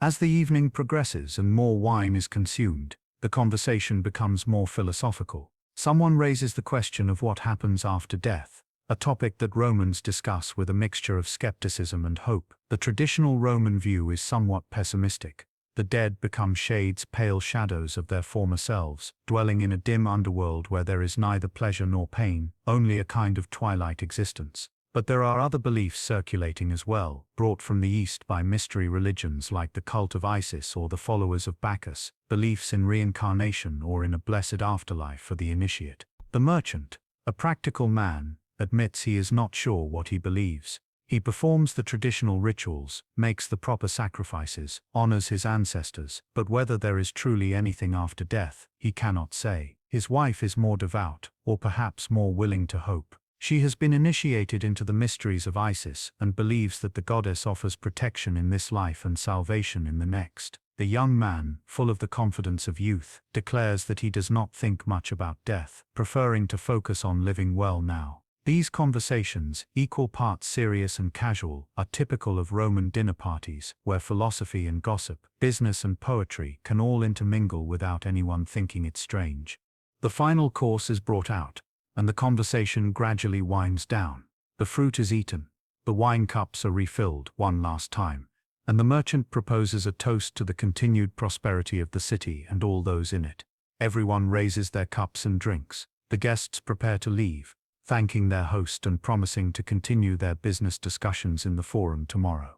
The young man, slightly unsteady from the wine, is guided toward the door by his father. The slaves begin to clear the table, carrying the dishes back to the kitchen where they will be washed and stored. The master and his wife retire to their cubiculum, where they will sleep through the cool hours of the night, their house protected by the locked front door, the watchful slave stationed near the entrance, and the household gods in their shrine watching over all. In poorer homes throughout the city, the evening meals are far simpler. There are no triclinia with couches, no three-course dinners, no philosophical conversation over imported wine. Instead, families eat sitting on stools or standing, consuming simple fare, a bowl of porridge made from barley or wheat, perhaps with some vegetables or a bit of cheese mixed in, bread if they can afford it, watered wine or just water to drink. The meal is consumed quickly, more fuel than pleasure, and then the family settles down for the night in their cramped quarters, perhaps telling stories or singing songs before sleep takes them. But whether rich or poor, elaborate or simple, the evening meal is a fundamental ritual of Roman life. a time when the household comes together, when the day's work is set aside, when family and community are reaffirmed through the shared consumption of food and drink. Outside, the streets of Pompeii grow darker and quieter. Most shops have closed, their shutters pulled tight and locked. The only people abroad now are those with specific purposes. A slave hurrying home after running an errand for his master. A group of young men making their way to a tavern for a late drink. A watchman beginning his rounds through the neighborhood. The city is settling down for the night, its people full of food and wine, its temples and forums and baths empty and silent. Above, the stars are brilliant in the clear sky, and the moon is rising over the bay. The mountain, Vesuvius, is a dark mass against the stars, its familiar silhouette peaceful and unchanging. Tomorrow is a new day, and it will bring the weekly market, more business in the forum, perhaps another day of games in the amphitheater. Life will continue as it always has, predictable and secure, the eternal round of work and rest, of eating and sleeping, of commerce and community, or so everyone believes. But tomorrow, when the sun rises, it will be for the last time on the living city of Pompeii. Tomorrow, the mountain will speak, and nothing will ever be the same again. Before we arrive at tomorrow's catastrophe, we must understand something about the earth beneath Pompeii, about the long, slow warning signs that preceded the eruption, and about how a city can stand on the edge of destruction without realizing it. The story of Vesuvius and Pompeii does not begin on August 24, 79 AD. It begins 17 years earlier, in the year 62 AD, when a massive earthquake struck the Bay of Naples region, causing widespread damage to Pompeii and the surrounding cities. That earthquake was, in hindsight, the first clear warning that Vesuvius was awakening from its long dormancy, but the Romans of that time had no framework for understanding this connection. They saw the earthquake as a natural disaster, terrible but random, unconnected to the peaceful mountain that overlooked their city. The earthquake of 62 AD struck on February 5, during the festival of Terminalia, a holiday honoring the god of boundaries. The shaking was severe, lasting several minutes, and the damage was catastrophic. Buildings collapsed, killing an unknown number of people. The forum was heavily damaged, with columns toppling and architraves crashing down. The amphitheater suffered serious structural damage. Temples cracked and leaned. Water pipes burst, flooding streets. Private homes were wrecked, their walls cracking, their roofs caving in. In the surrounding countryside, landslides buried roads and farms, and entire flocks of sheep were said to have been lost, either killed by the falling buildings of their pens, or driven mad with panic and running off cliffs or into the sea. The Roman response to this disaster was characteristically practical. The city immediately began rebuilding. Money flowed in from wealthy citizens eager to demonstrate their public spiritedness, and from the imperial treasury in Rome. Temples were repaired, public buildings were restored, homes were rebuilt, but the work was slow and expensive, and 17 years later, on this August day in 79 AD, some of the repairs are still ongoing. If you look closely at the buildings of Pompeii, you can see the evidence: patches of newer plaster on old walls, replacement columns that do not quite match the originals, sections of mosaic floor that have been redone in a slightly different style. The great temple of Jupiter in the Forum is still under renovation, its interior partially stripped down to the brick scaffolding visible against its facade. This ongoing reconstruction work would have been a constant reminder to the people of Pompeii that their city was built on unstable ground, that the earth itself could not be entirely trusted. And yet, life had returned to normal. The crisis had passed. The city was thriving again. The earthquake had become part of the past, a story told by those old enough to remember it, a historical event rather than an ongoing threat.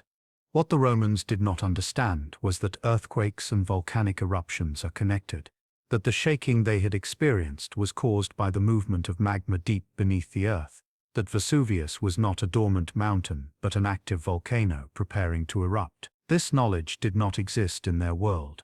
The very word volcano would not be coined until centuries later, derived from Vulcan, the Roman god of fire, whose forge was believed to lie beneath Mount Etna in Sicily.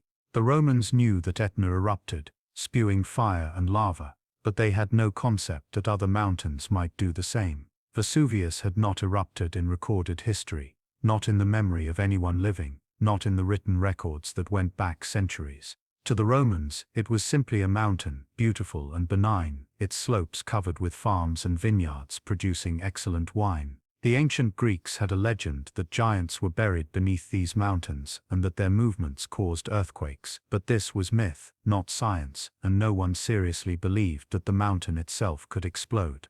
In the weeks and days leading up to the eruption, there were signs, subtle but present, that something was wrong. The wells in some parts of the city began to run dry as the water table dropped, drawn downward or heated by the rising magma. There were more tremors, small earthquakes that rattled windows and sent loose roof tiles clattering into the streets. The local dogs were reported to be behaving strangely, barking at nothing, refusing to enter certain buildings, showing signs of anxiety and distress. Birds flew inland from the coast in unusual numbers. The springs that fed the city's aqueducts briefly ran hot, then cooled again, but all of these signs were ambiguous. The region had experienced small earthquakes regularly since the Great Quake of 62 AD, so a few more tremors were not particularly alarming. Wells often ran low in late summer when the rains had been scarce. Animals are always doing something strange if you pay close enough attention, and so these warnings were noted but not interpreted, observed but not understood. No one evacuated. No one made special prayers to Vulcan or to Neptune, the god of earthquakes. Life continued as normal. There is something deeply poignant about this disconnect between what is about to happen and the complete unawareness of those who are about to experience it. We, looking back across 2 millennia with our knowledge of volcanism and seismology, can see the warning signs clearly. We know what every tremor and every dried-up well meant, but the people of Pompeii had no such knowledge. They were living in the moment, dealing with the small daily challenges and pleasures of life, unaware that they were characters in one of history's great tragedies. This is the nature of disaster. It always comes as a surprise to those who experience it, no matter how obvious the warning signs may seem in hindsight. The earthquake of 62 AD should have been a warning. The ongoing tremors should have prompted evacuation. But human beings are remarkably good at normalizing danger, at convincing ourselves that things will be fine, that the worst will not happen, that tomorrow will be much like today. And so the people of Pompeii went about their lives, working and eating and loving and arguing, making plans for the future, assuming they would live to see those plans realized. On this night of August 23rd, as the people of Pompeii settle into sleep, the mountain looms over them in darkness, deep beneath its peaceful slopes. In chambers and fissures far below the surface, the magma continues to rise. For weeks it has been pushing upward, driven by the immense pressure of gases dissolved in the molten rock. The rock above has been groaning and cracking under this pressure, producing the small earthquakes that have troubled the city, but the seal has held. The mountain has contained the pressure until tomorrow.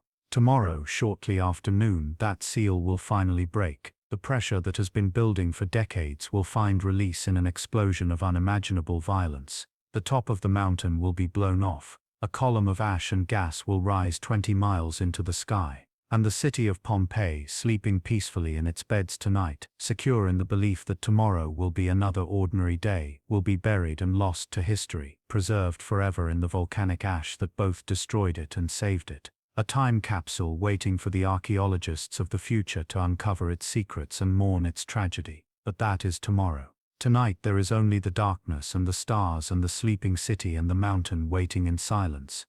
The morning of August 24th dawns clear and warm, much like the day before.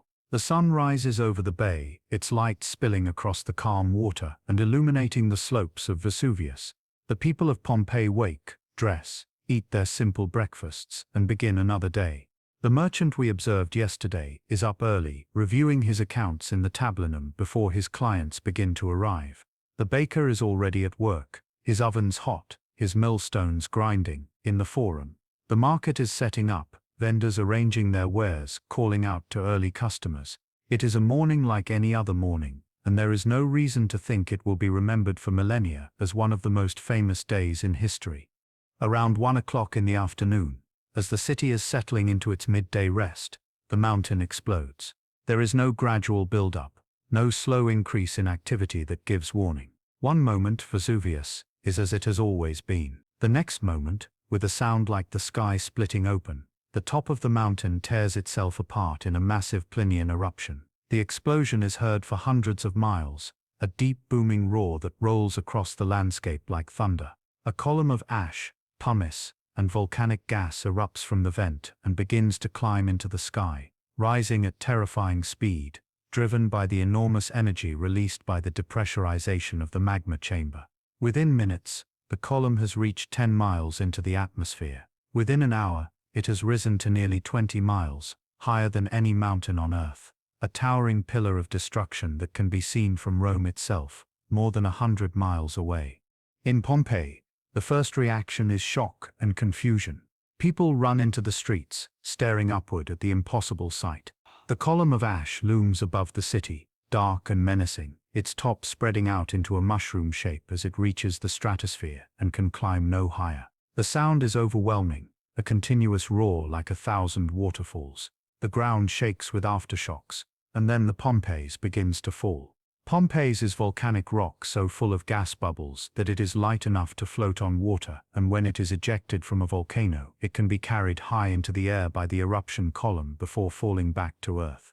The Pompeii falling on Pompeii is white and grey, ranging in size from pebbles to fist-sized chunks, and it falls like snow, like hail, like a rain of stone, accumulating on roofs and in streets, burying gardens, filling fountains. The people of Pompeii face an immediate decision: stay or flee. Some choose to flee immediately, grabbing what valuables they can carry and running for the city gates.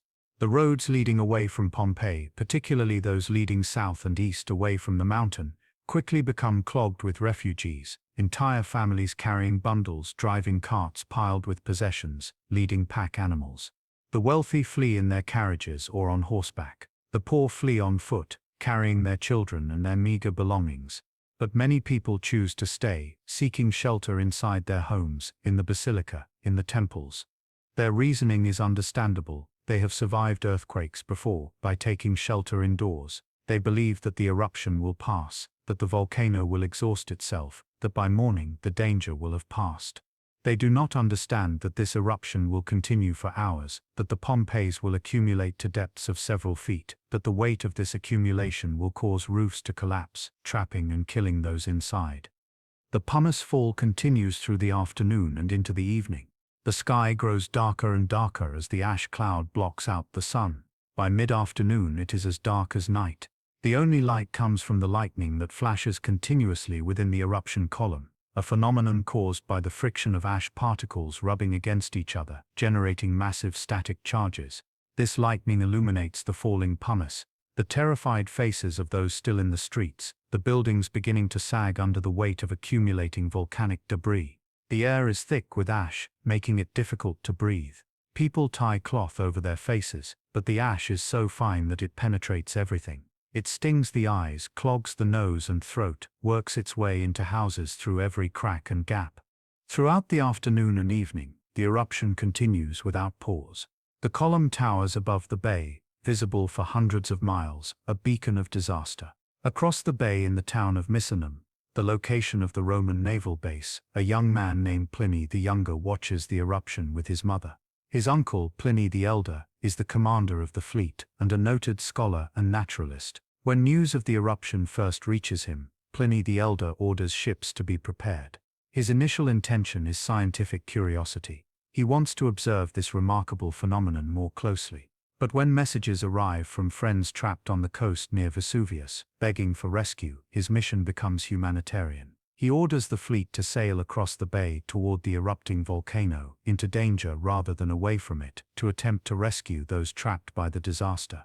This decision will cost him his life. Pliny the Elder reaches the town of Stabia, south of Pompeii, and attempts to calm his terrified hosts by taking a bath and eating dinner as if nothing were wrong. But during the night, the conditions worsen, and when he tries to flee at dawn, he collapses on the beach, overcome by the fumes and ash, and dies there. His body will be recovered days later, when the eruption finally ends. Pliny the Younger, meanwhile, remains safely in Misenum and records everything he observes in letters that he will later send to the historian Tacitus. These letters are the only detailed eyewitness account of the eruption that survives, and they provide crucial information about what happened during those terrible hours. Pliny describes the shape of the eruption column, comparing it to an umbrella pine tree with a tall trunk and a spreading crown. He describes the darkness that descends on the region, a darkness so complete that it is not like a moonless or cloudy night, but like a sealed room. He describes the terror of his mother and the other refugees as they flee through this darkness, believing the world is ending. His account is invaluable to modern volcanologists, so much so that this type of explosive eruption is now called a Plinian eruption in his uncle's honor. Back in Pompeii, as midnight approaches, the situation becomes desperate. The Pompeii has accumulated to depths of 5 or 6 feet in some places. Roofs are collapsing under the weight. The streets are impassable, filled with Pompeiis up to waist height. Those who stayed in the city are trapped, unable to flee even if they wanted to. They huddle in their homes, in temples, in the amphitheater, praying to gods who are not listening, hoping for a dawn that will bring relief. But dawn, when it finally comes, will bring not relief but death.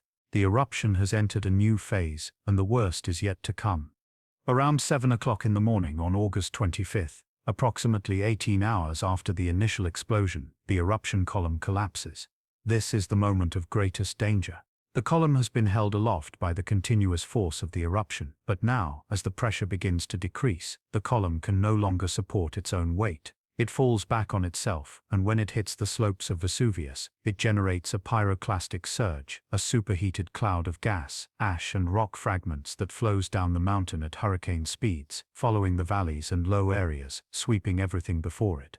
The temperature of this surge is estimated to have been around 500 degrees Celsius, hot enough to kill instantly any living thing it touches. The first surge reaches Herculaneum, the town on the western slopes of Vesuvius, burying it under 60 feet of volcanic material and killing everyone who remained there. Then the surges begin to reach Pompeii. They come in waves, 6 separate surges in total, each one adding more material to the burial of the city. The people who have survived the night in Pompeii, exhausted and terrified but still alive, have no chance against these surges. The heat kills them instantly, flash boiling the blood in their brains, causing their muscles to contract violently in what is called a pugilistic pose, arms drawn up as if boxing. They die where they are, in their homes, in the streets, crouched in corners or lying in beds, clutching their children or their valuables.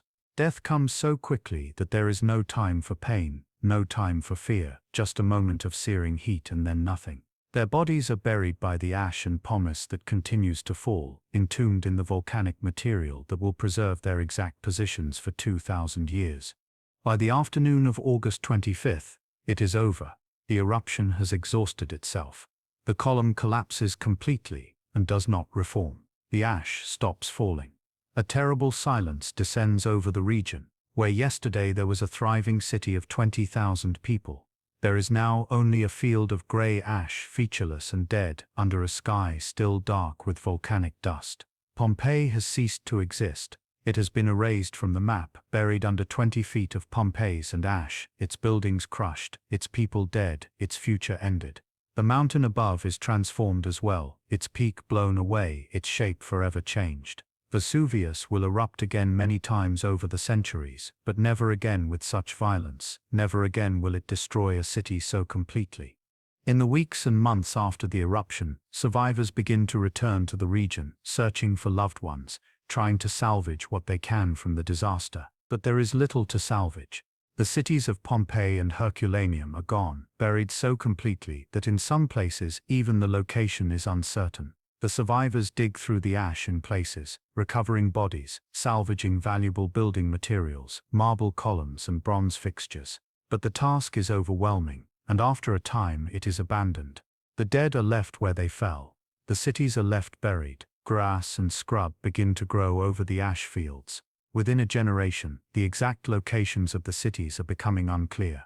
Within a few centuries, they are forgotten entirely, their names surviving in old histories and maps but their physical locations lost.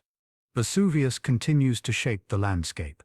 It erupts again in 203 AD, then again in 472, and many times after that, each eruption changing its shape, adding new layers of lava and ash. By the medieval period, the buried cities are completely unknown. Farmers cultivate the fields above them, unaware that beneath their plows lie the ruins of Roman civilization. The mountain is called Vesuvius still, but the story of what it did to Pompeii and Herculaneum has been lost. The only reminders are occasional finds, a farmer turning up a piece of carved stone, a builder digging a foundation and discovering ancient walls. These finds are puzzling but unexplained, fragments of a forgotten past. The rediscovery of Pompeii begins, like so many archaeological discoveries, almost by accident. In 1599, workers digging a canal through the area uncover ancient walls and inscriptions, but the find is not recognized for what it is, and no systematic excavation follows. More than a century later, in 1738, workers digging a well at Herculaneum discover ancient statues and marble columns. This time, the discovery attracts attention. The King of Naples, Charles III, orders excavations to begin, primarily to recover artworks and treasures for his collection. The excavations are conducted like mining operations, with tunnels dug through the volcanic rock to reach the buried buildings. Many treasures are recovered: statues, frescoes cut from walls, bronze and marble artifacts. But the context is lost, the buildings are damaged, and no systematic record is kept of what is found where. Pompeii is rediscovered in 1748 when excavations begin there as well. Unlike Herculaneum, which is buried under 60 feet of hardened volcanic rock, Pompeii lies under 20 feet of loose pumice and ash, making it much easier to excavate.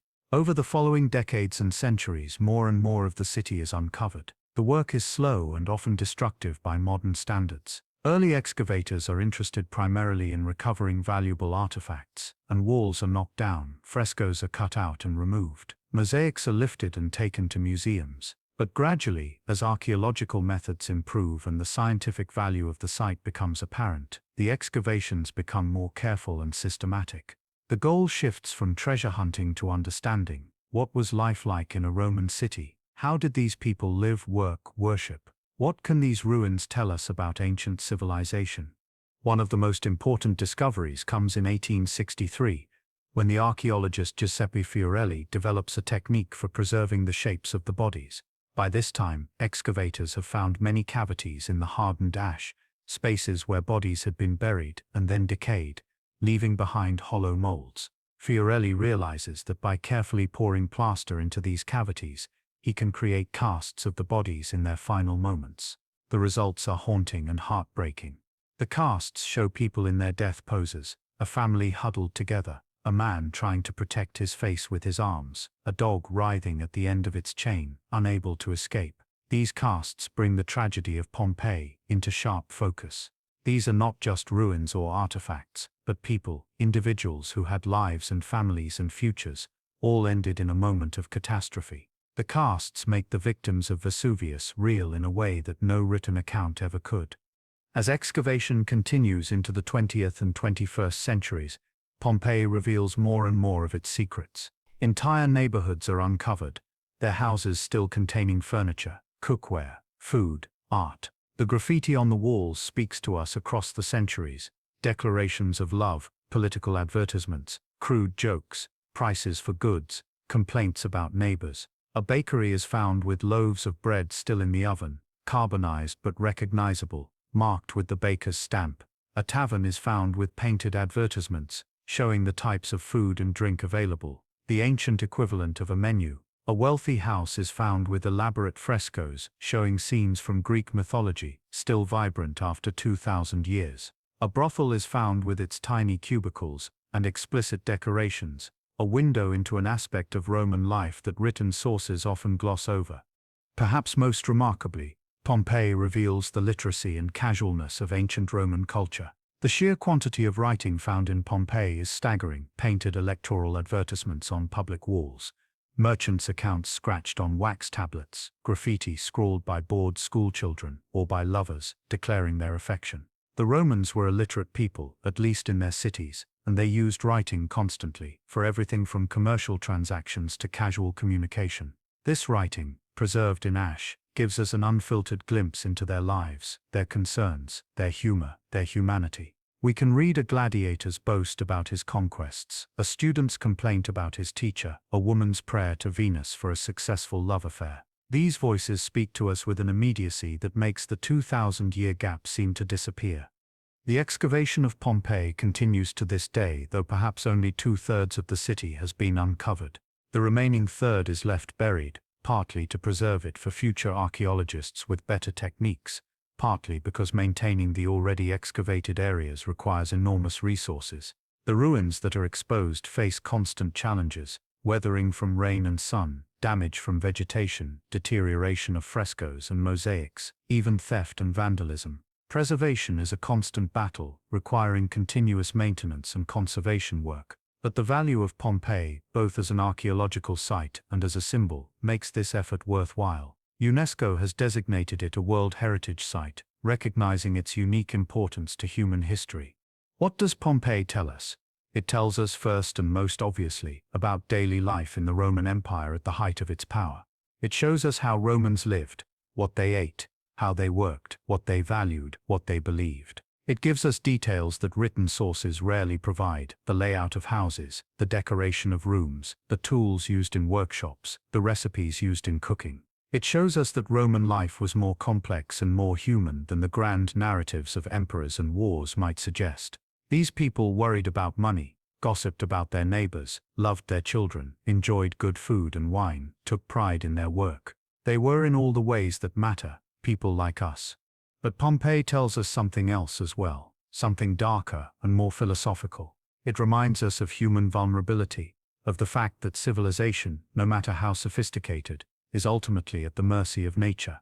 The people of Pompeii thought they had built something permanent, a city that would last forever.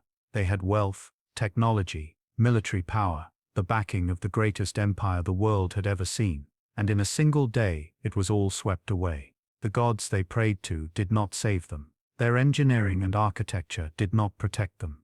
The only thing that survived was the physical evidence of their existence, preserved by the very disaster that destroyed them. There is a lesson here about hubris and humility, about the limits of human control, about the importance of respecting forces we do not understand. Pompeii also reminds us of the power of preservation and memory. The ash that buried the city performed a kind of miracle, capturing a moment in time and holding it for 2 millennia until we were ready to receive it. Without that preservation, we would know far less about Roman life. We would have the writings of the educated elite, the grand public monuments, the coins and the official inscriptions. But we would not have the graffiti of school children or the menus of taverns. We would not have the bodies frozen in their final moments.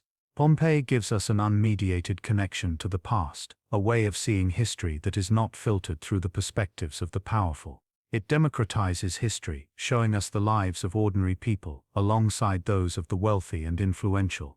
And finally, Pompeii reminds us that disaster can strike without warning, that the normal routine of life can be shattered in an instant. The people who died on August 24th and 25th, 79 AD, were not ancient relics. They were people going about their daily lives, making plans, having arguments, falling in love, going to work. They had no idea that their world was about to end. This could happen to any of us. Our cities, our civilizations, our individual lives are all more fragile than we like to admit. Natural disasters, pandemics, wars, climate change, all of these remind us that we are not as secure as we sometimes imagine. Pompeii is a memento mori, a reminder of death and impermanence, but it is also a celebration of life, of the human spirit that builds and creates even in the face of ultimate uncertainty. Today, if you visit Pompeii, you walk through streets that Romans walked 2,000 years ago. You can see the ruts worn into the stone by their cartwheels, the stepping stones they used to cross the streets, the fountains where they drew water. You can enter their houses and see the rooms where they lived, the frescoes they commissioned to decorate their walls, the mosaics they walked across every day. You can visit the forum where they conducted business, the amphitheater where they watched gladiatorial games, the baths where they gathered to socialize and clean themselves. You can read their graffiti, their advertisements, their declarations of love and complaints about life. You can see the plaster casts of their bodies, frozen in their final moments, and confront the reality of their deaths. The experience of walking through Pompeii is unlike any other archaeological site. Most ancient ruins are just that, ruins, fragmentary and incomplete, requiring imagination to reconstruct what they once were. But Pompeii is different. It is not a ruin so much as a snapshot, a city stopped in time. The preservation is so complete that you can almost imagine the inhabitants returning, sweeping away the ash, lighting their lamps and resuming their lives. The city feels haunted, not by ghosts in the supernatural sense but by the overwhelming presence of the past, by the weight of all those lives that were lived here and ended here. Standing in the Forum at Pompeii, with Vesuvius visible in the distance, still an active volcano that could erupt again, you feel the passage of time in a visceral way. You are connected to those ancient Romans by the stones beneath your feet, by the buildings that shelter you, by the human experiences that transcend the millennia: love, fear, ambition, hope. Pompeii has captured the imagination of artists, writers, and scholars for centuries. It has been painted by countless artists, from the romantic landscapes of the 18th century to the photographs and videos of today. It has inspired novels, films, operas, and documentaries.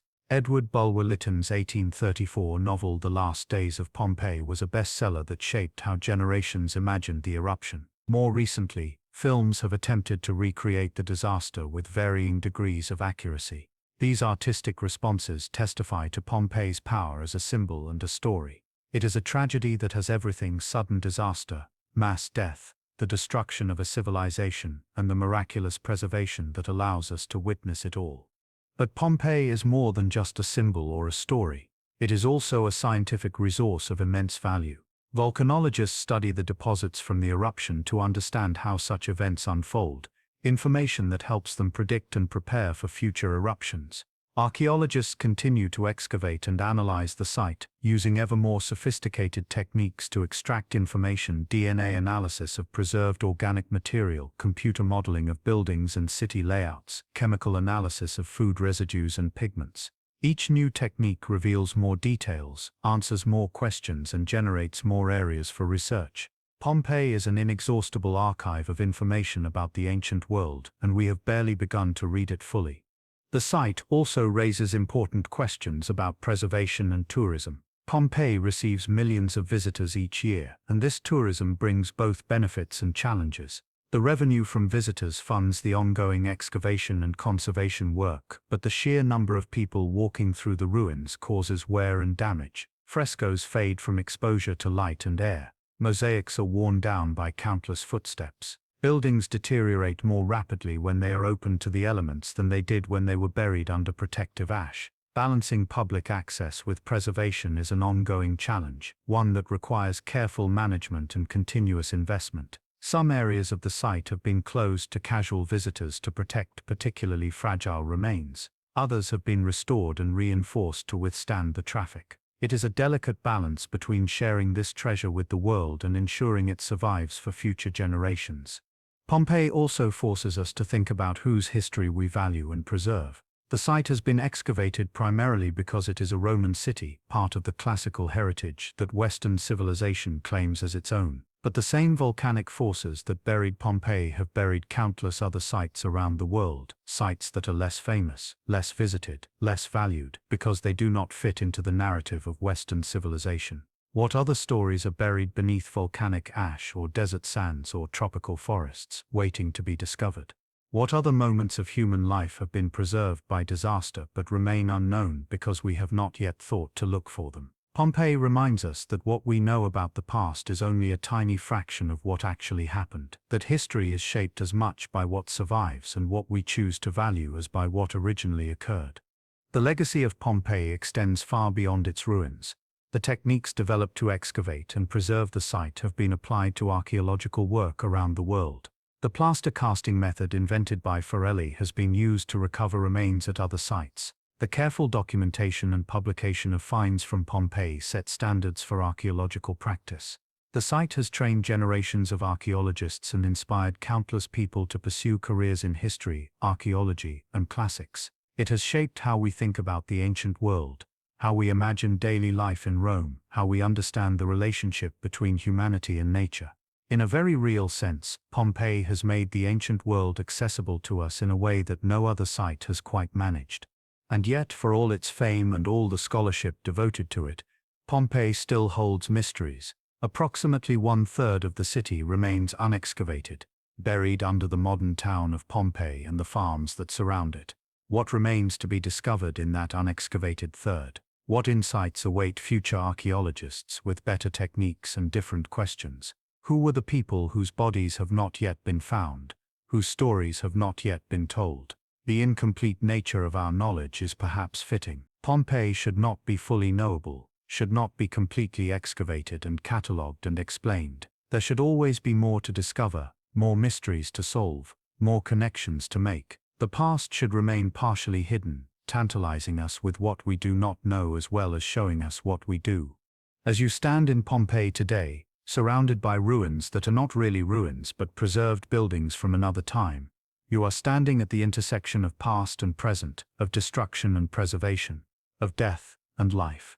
The people who lived here are gone, but they are not forgotten. Their city was destroyed, but it survives. They died 2,000 years ago, but their voices still speak to us through the graffiti on the walls, the shapes of their bodies in the ash, the everyday objects they left behind. Pompeii is a place where time does not move in a straight line but circles back on itself, where the past is always present, where the boundary between then and now becomes permeable. It is a place of profound sadness, yes, but also of wonder, of connection, of the persistent human drive to remember and honor those who came before us. The mountain still stands, visible from every part of the ancient city. Vesuvius has erupted many times since 79 AD, most recently in 1944, and it will certainly erupt again. It is one of the most closely monitored volcanoes in the world, ringed with seismometers and gas detectors, watched constantly for any sign of renewed activity. More than 3 million people now live in the shadow of Vesuvius, in Naples and the surrounding towns, many of them on the very slopes that buried Pompeii. They live there despite the danger, or perhaps because they, like the Romans before them, cannot quite believe that disaster will strike in their lifetime. The volcano and the city remain locked in their ancient relationship, a relationship defined by beauty and danger, by fertility and destruction. The soil on the slopes of Vesuvius is rich from the volcanic minerals, producing excellent grapes and vegetables. The view from those slopes is spectacular, overlooking the bay and the modern city, but the threat remains, dormant but not gone, waiting.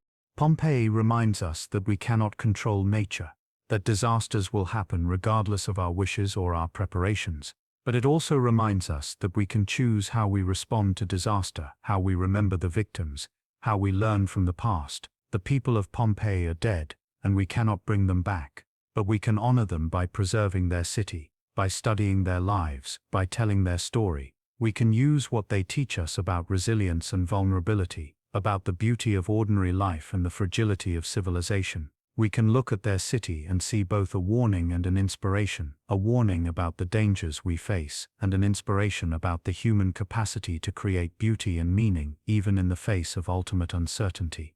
This is the gift that Pompeii gives us, bought at terrible cost but offered freely to all who care to receive it.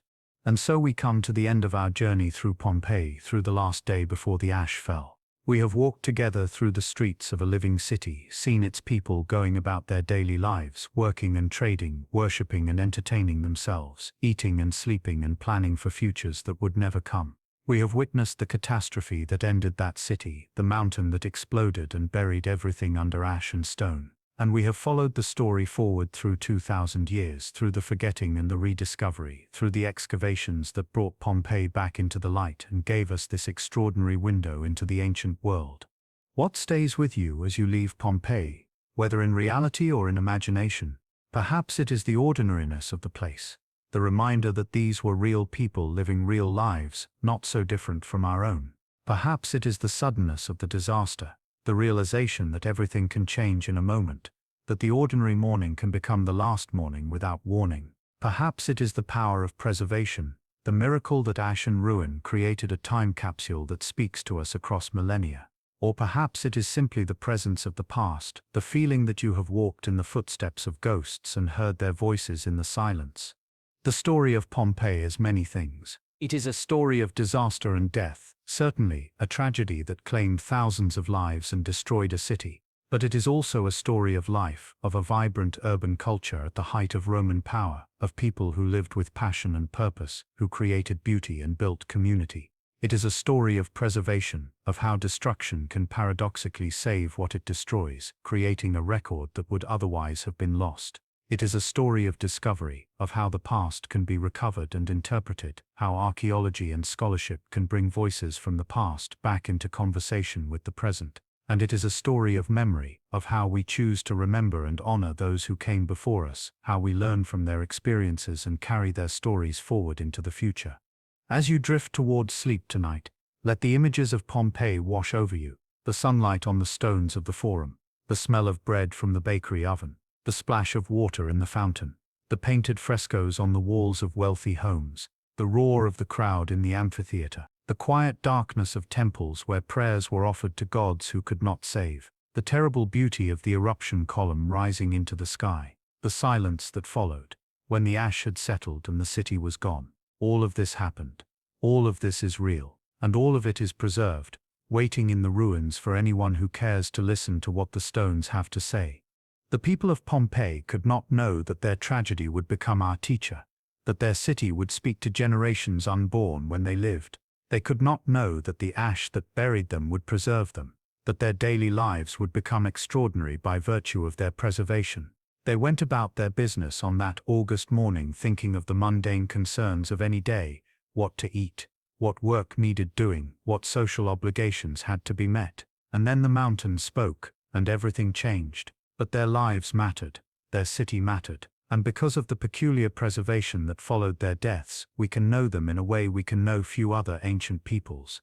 They have become immortal in a way they could never have imagined, not through grand deeds or monuments, but through the simple fact of their ordinary existence being captured in volcanic stone. There is something profoundly democratic about Pompeii. Here the baker and the merchant, the slave and the free, the wealthy and the poor, are all preserved together, their stories intermingled, their lives equally worthy of study and remembrance. The graffiti of a love-struck teenager matters as much as the frescoes of a wealthy patron. The bread in the oven tells us as much as the statue in the temple. Pompeii reminds us that history is made by everyone, not just by emperors and generals, and that every life has value and meaning, worthy of being remembered and honored. In death, the hierarchy of Roman society dissolves, and all that remains is the shared humanity of people who lived and loved and died in this place. As sleep takes you, imagine yourself one last time in Pompeii. It is evening on August 23rd. The sun is setting over the bay, painting the sky in shades of gold and pink and purple. The day's work is done. The streets are quiet, except for the occasional voice or footstep. Lamps are being lit in houses, their warm glow spilling from windows and doorways. Families are gathering for their evening meals. The mountain looms in the distance, peaceful and familiar, its slopes dark against the colorful sky. Tomorrow will be another day, or so everyone believes. Tomorrow there will be work to do, bread to bake, deals to make, prayers to offer, lives to live. Tomorrow is assumed, expected, planned for. But tomorrow will bring instead the end of everything, the catastrophe that will bury this city and preserve it, the disaster that will make Pompeii eternal.